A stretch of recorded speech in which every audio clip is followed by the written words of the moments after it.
G'day viewers and welcome to Heavenly Tai Chi and Yoga. My name is Todd and this is your 20-minute yoga flow for cyclists.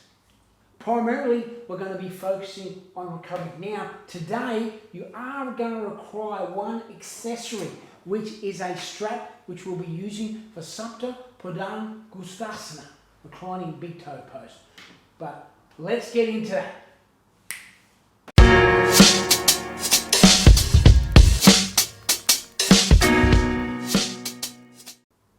So we're sitting in Sukhasana or easy posture. Now a couple of points to note here. If your knees are rising up, then you can place a cushion underneath to support you, or alternatively, you can sit on a cushion which will raise your hips. If you don't require any of that, then just remove the fleshy part of your buttocks away so you're sitting on your sit bones. You want a nice long spine here. And we always start our class with Sankalpa or dedication. So let's close our eyes.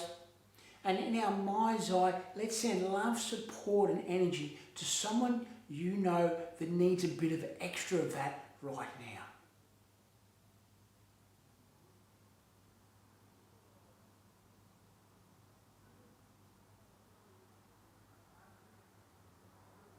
now. Okay, let's move into the class proper. So a little bit of background here. In 2014, I cycled the Tour de France for charity. So that's an average of 180 kilometres a day, over 28 or so days. So it was hard work, right? And I used these postures here, which enabled me to recover and get ready for the next day with the best mobility and in the best set that I could be. You know, as you go through each day, your ability to recover becomes less and less. So anything you can do to help yourself is super important, but you can do this particular flow anytime. You know, I sometimes do it before I go out for a cycle and I do it after I come back from a cycle. So really anytime. So let's get into it. We always start with mobility.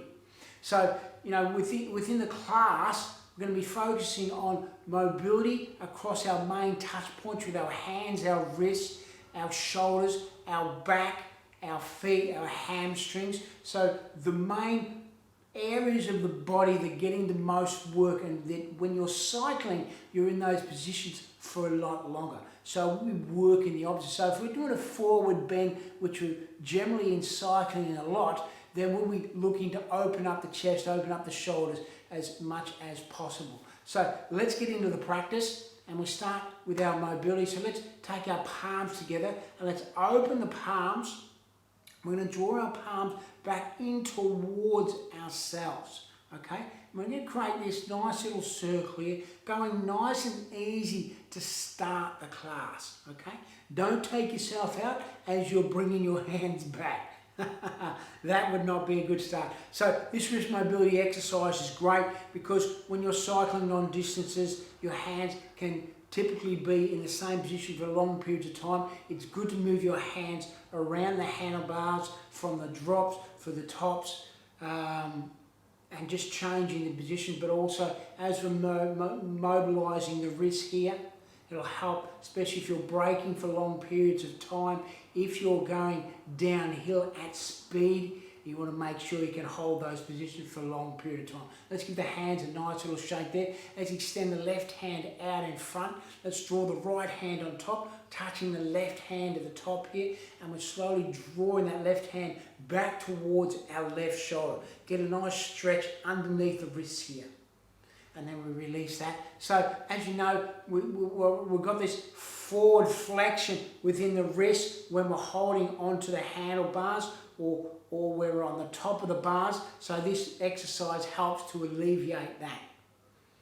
And change over to the opposite side. This time left hand on top of the right finger, stretching underneath the right wrist, and then give that a shake. Let's extend the left hand across the body. And we're going to nice stretch here through the shoulder capsule. Let's make sure that our right hand here is above the bicep. We're getting a nice stretch through the shoulders here. And then we release that, change over to the opposite side. And then we give that a release. Now I want you to come to your side here. Let's take your palms, fingers facing outwards, We're going to take you come onto your finger pads here or onto your palms. The main goal here is we want to really open our chest as much as possible. So it's a modified back bend here if you like. We'll be doing a back bend later on in the class.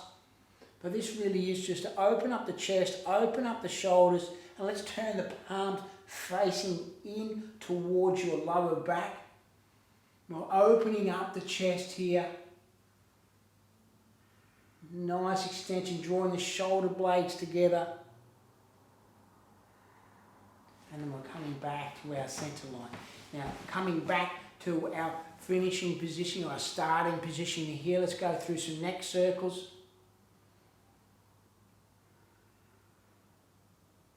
Clockwise to start off with. And then we'll change to the opposite direction.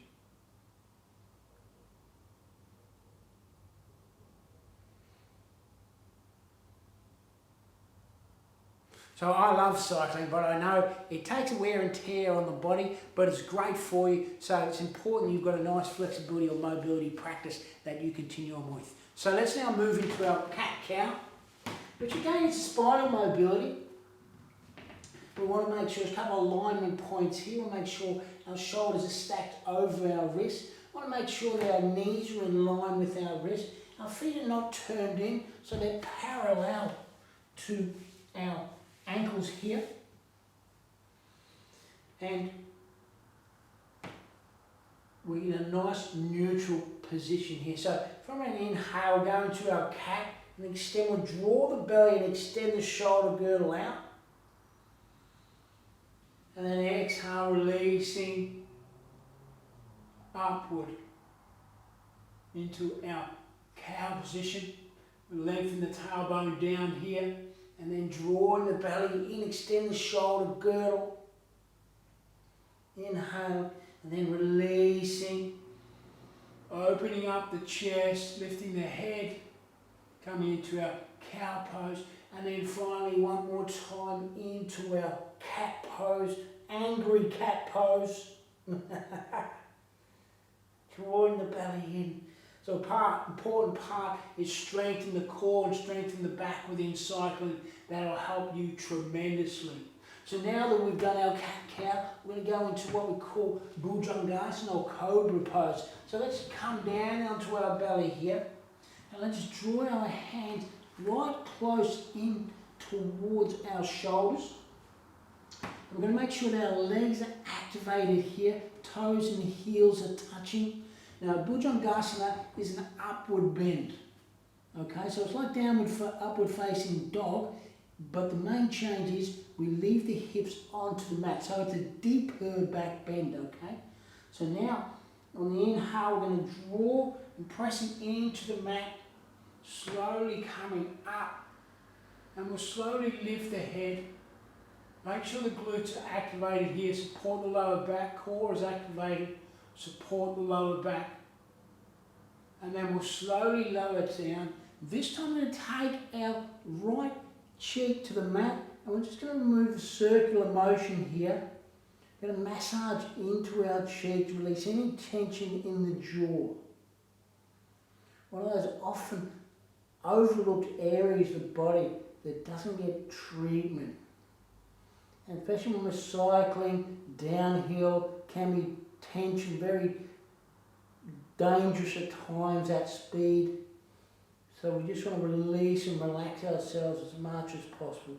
So now we'll come back to our starting position in Bhujangasana, making sure that our elbows are in nice and tight to the body.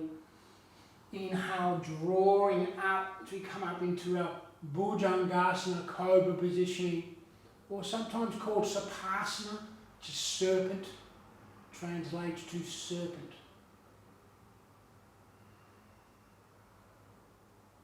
And this time we're going to take our left cheek to the mat. We're going to massage circular motion into our jaw.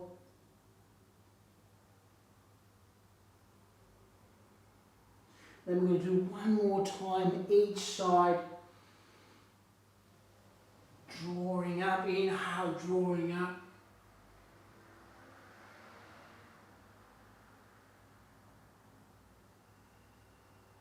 And just feel the release here. Nice long inhale and exhale. Coordinate the breath. And then slowly lowering down.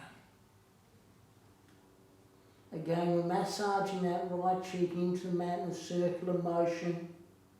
Releasing tension in the jaw. And then we'll come back to the center line. Inhale, pressing into the mat as we come into our Bhujangasana, Cobra Pose. And then we'll slowly lower down. We'll draw our left cheek to the mat and massage that left cheek in.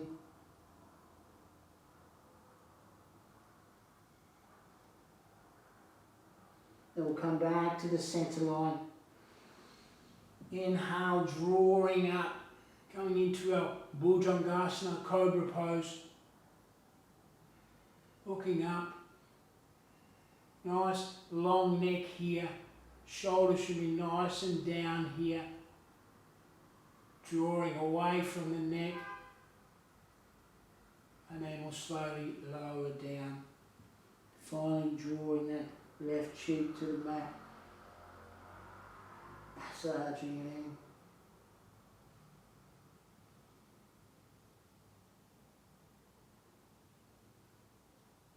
And then final time, you come up.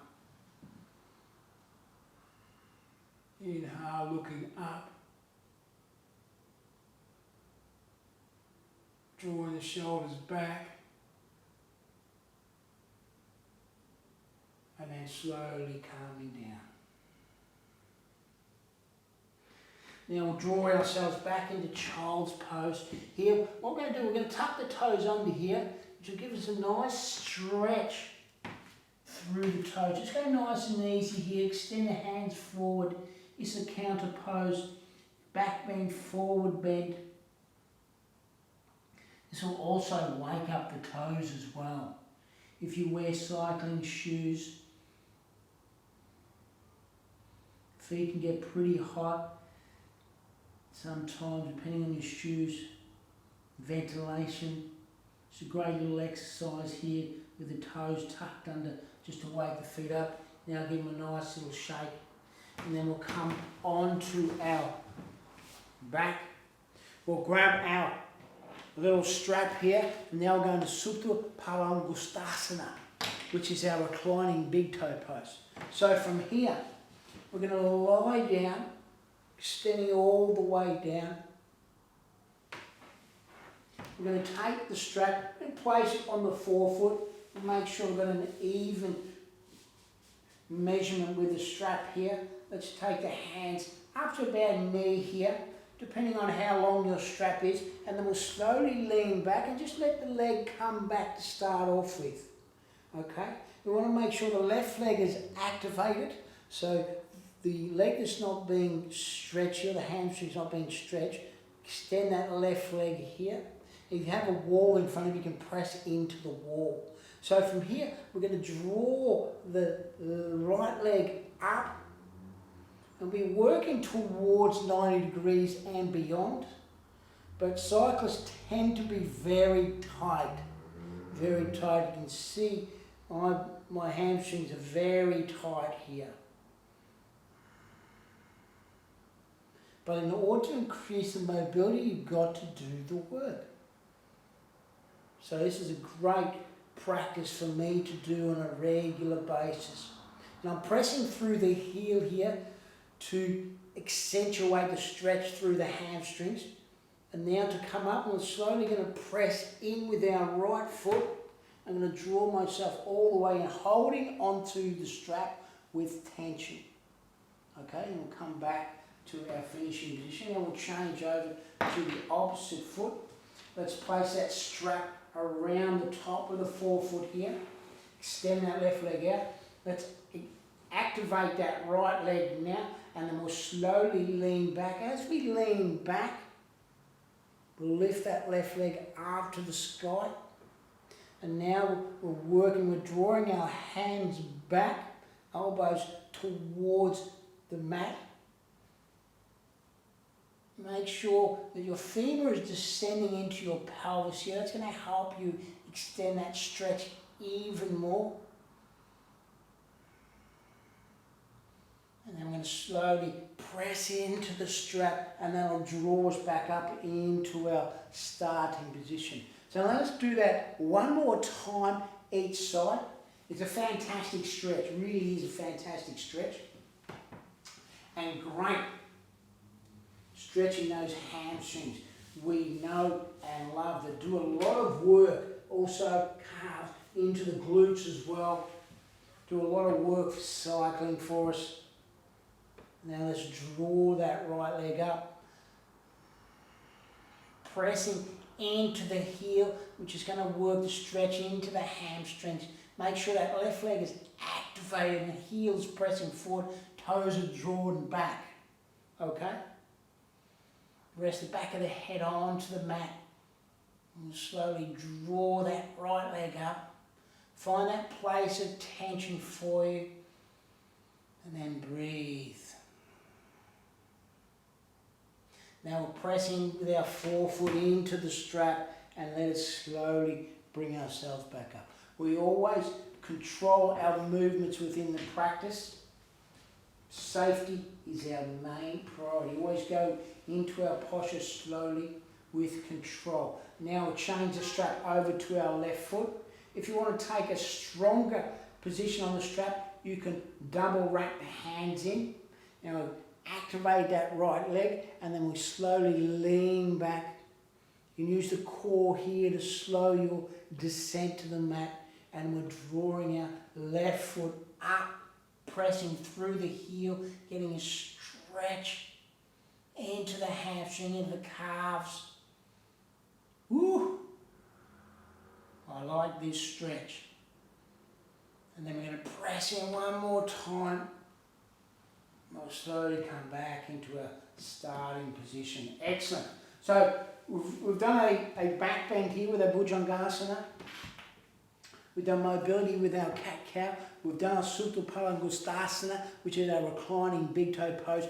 Great for the legs. Now we're going to do our final posture, which is Ustrasana, which is Camel Pose. So a couple of modifications here. This can be a challenging posture. It is a back bend. So let's make sure that our feet are flat on the mat here.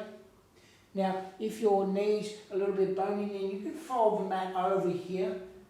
And then you can draw your knees on top of the mat. Get a bit more cushioning for you. And we're coming here, so your knees should be as wide as your hips here. Neutral pelvis here. And our feet here should not be turned in. They should be nice and aligned, much like we were doing earlier for our cat-cow pose. Think about alignment, and we want the length. So this is the back bend here, right? So a couple of options here for you. So we want to encourage your length all the way through. So you can take your hand just above your buttocks to support your lower back here. So this is option one, okay, for going into the back end. Option two is you can draw your toes under. And then you start into your back bend. So you get the length here. And we open the shoulders, we activate the thighs, and we slowly lower back. Slowly lowering back.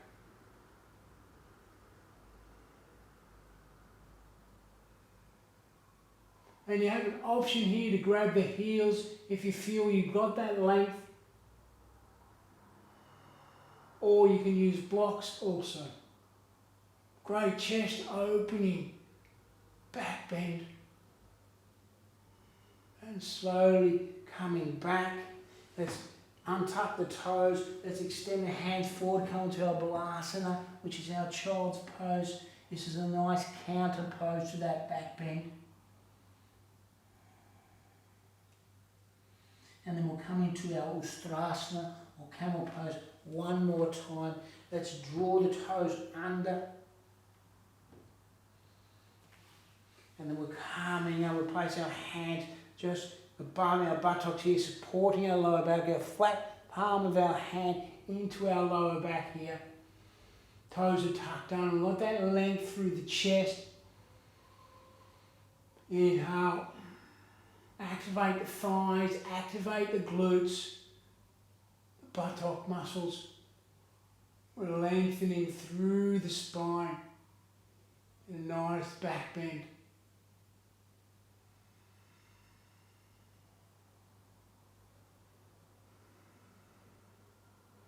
And then we slowly release. We're drawing ourselves back. Untuck the toes, draw the feet together. Let's come into that Balasana or Child's Pose. Nice extension here. Get lengthening through the body.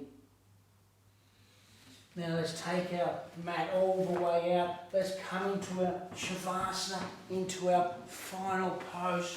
Before we do that, a couple of quick finishing poses we want to do. So let's draw the right leg up. Let's draw the right knee over to the left hand side. Get a nice stretch here. Let's take the right hand over to the right side and we'll look over.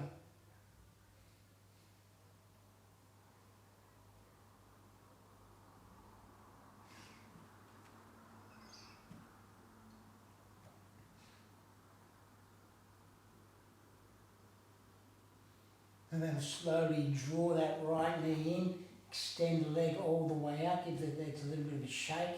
Let's draw the left leg up now. Let's take the right hand over to the left knee. Let's draw the left knee over to the right hand side. Extend the left hand over to the left and we're looking to our left hand.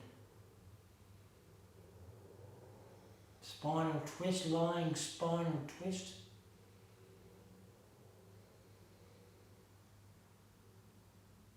And then let's draw that leg back to the finishing position. Now let's draw the legs out as wide as the mat as we come into Shavasana or our corpse pose. And our final pose, take a moment. We'll be here for a few minutes. Just now feel your body relaxing deeply into the mat. Feel yourself nice and calm. Release any tension in the body. Start with the feet and go all the way up to the head, releasing tension. Using the breath in areas that feel a little bit extra tightness. Close your eyes and now tune into the music and let yourself relax even more.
Slowly start to wriggle the toes, wriggle the fingers. Let's draw the feet together. Start to bring yourself, your awareness back to the mat.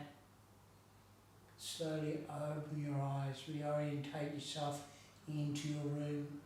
Let's draw the right knee up, place the right foot flat onto the ground. Let's take the hips over to the right hand side and we'll slowly roll over, coming back up into our Sukhasana, our seated posture, to finish our class with Namaste. Namaste. Well, there you go, viewers. I hope you enjoyed the class today. You know, that was your yoga for cyclists, with a primary focus on recovery.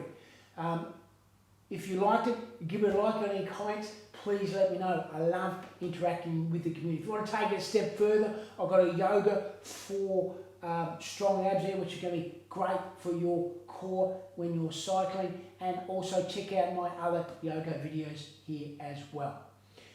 If this is your first time here, hit the notification button, click the subscribe button. Nothing left for you to do now except go for a ride, get some Ks in, or if you can't get outside, then get on the turbo trainer and do a few Ks in that. Wherever you are in the world, have an awesome day and namaste. Namaste.